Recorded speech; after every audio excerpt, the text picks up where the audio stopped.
Dr. Keith here is over 50 and he is interested in building some muscle. We are going to share his strategy with you in this episode of Two Fit Docs. Hi, I'm Dr. Becky. I'm a college instructor of the science of nutrition. And I'm Dr. Keith. I'm a chiropractor in private practice for the past 26 years. And you're watching Two Fit Docs, where we take weight loss resistance, turn it into weight loss results. And we always do that using Keith as our guinea pig. And if you've been watching us along in all of our progressions of over 30 weeks of videos now, you have been watching this guy shrink right in front of your eyes.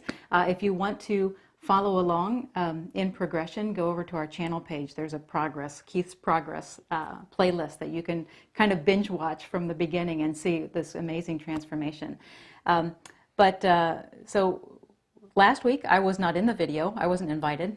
No. And that was for a very good reason. What was the reason? I had reached my goal last week, and I wanted to, yeah, that's right, okay. Celebration. That was a big celebration, actually. It was a huge big celebration. Yeah. But I did want to do a video that had a little bit more personal to me as far as, kind of what got me motivated and how that all started. Yeah. So that was a big momentous occasion. Yeah. It's been phenomenal. I mean, we're a little over 8 months.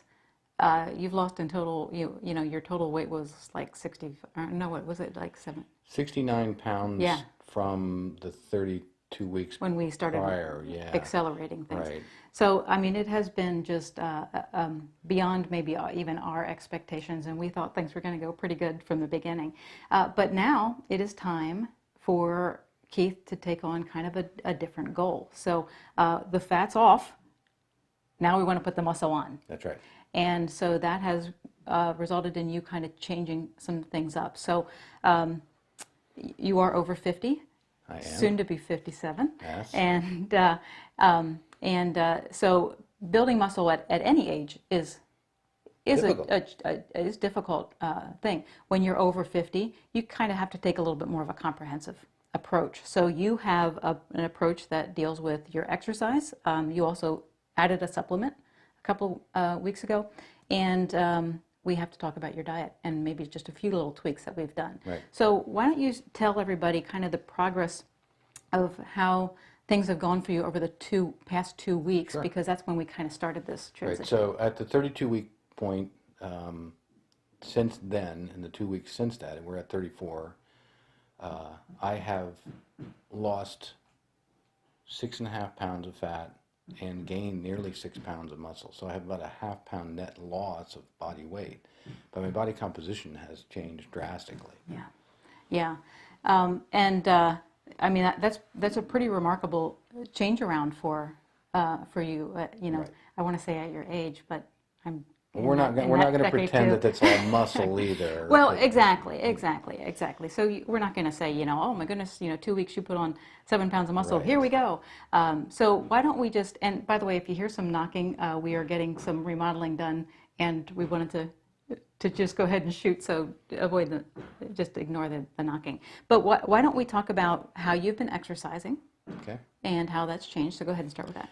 So if you watch the other videos, you know from before that I typically go to the gym twice a week.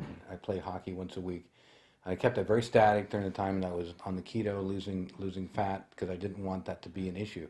A lot of people, we'll talk about that sometime, people have an issue with exercise. And if it's a real focus of a program, that can derail a lot of people. Yeah, absolutely. We didn't want to do that, so I kept that static. But now I actually kind of feel like doing some more exercise. Later. So what I did with my gym routine is I started adding, like 2, maybe 3 days at the gym every week. So I'm going maybe, 3, 4, 5 days a week. Okay. I'm not in there very long. I'm out within an hour. I get pretty antsy. I don't like to spend a lot of time there. So it's not something that you just spend hours and hours toiling and lifting. I make it very focused. I get my work done, and then I get out of there. Okay. So you've taken your lifting from maybe 3 days to, let's say, 4 to 5 days a week. Okay, so that's lifting. So what about aerobic or cardiovascular? Are you doing any of that? Right. So what I decided to do with that, because I don't like to run, I don't like to sit on a stationary bike because I find that extremely boring. A treadmill is only marginally better than that, but I can handle that. So what I've been doing is some high intensity interval training, Okay. which for me consists of some sprints, which are not very fast, but for me they're sprints. Right. But short intervals of sprints, like say 30 seconds of sprints, followed by maybe a minute where I'm walking, gaining my breath, and then another 30-second sprint. I might do that for 10, 12 minutes. Okay. All right. And so that's high intensity intervals. You do those in the evenings. I do. Just to be clear, it doesn't really, there's different philosophies on that, but the high intensity intervals as opposed to like the long, steady cardio has been well documented in the science to be more of a fat burning type of an exercise with some lingering fat burning after you're complete. Right. So that's why you kind of chose that. Right. Okay, great. So that's exercise. Let's talk about the supplement that you started taking 2 weeks ago. So I knew a long time ago when I started planning this that I was going to be taking creatine. Creatine is a well-known supplement in the weightlifting field. It helps actually fuel the cells, the muscle cells, and it will tend to hold a little bit of water too. So it tends to, your size, if you're a gym guy, your size will definitely start to go up a little bit when you start taking creatine. Okay. So we know that that's probably a lot of what happened with me. I'm stimulating muscle. Right. I'm taking the creatine. My body is trying to be efficient with those things. Right. And some of that is going to be water. Right. Right. Okay. But the creatine, there's a lot of really interesting scientific facts out there about it, and I'm really high on it. And it's easy to take. I get it in powdered form. I put a little tiny scoop in my morning coffee. You don't taste it. It mixes. It dissolves instantly, and it's easy. Great, awesome. All right, so that's the supplement and the exercise. Let's talk about your diet. Okay. So now we've documented Keith's diet for 30-some weeks now, so you can go back and follow along and get the specifics on that. Just a little bit of tweaking that you're going to do here that you're with your goal now shifting from fat loss to muscle building. So tell them how you tweak things. So the first thing I did is I took my typical caloric intake for the day would be around 1,700 calories. So I wanted to do is raise that 100 to 200 calories. Okay. And I wanted most of those calories coming from ideally half from fat, half from protein. Okay. And no additional carbs.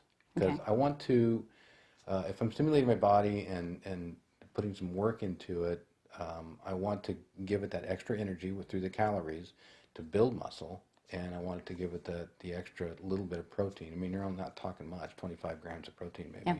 Okay. But that's really all it needs to start, some muscle synthesis. Okay. All right. So so really, you have still kept your ketogenic breakdown of your macros. My ratios, yes. Okay, so and that we've talked about before is pretty close to 70, 20, 10, meaning 70% of your daily calories come from fat, 20% come from protein, and 10% from carbs. That's right. So so you are still keeping that, but you raised your calories up about 200 calories. That increment, that 200 calorie increment, those are coming from fats and protein. Right. So carbs are staying low. And I will continually monitor my body composition. Yeah. So if I start to see that things are not, if it looks like my fat mass is starting to increase a little bit, then I'm going to have to go back and take a look and maybe tweak things a little bit more. I mean, it's a constant learning. Yeah. Yeah. All right. Well, there you go. There's kind of what we've laid out as a plan to have Keith increase muscle now that he's reached his weight loss goal.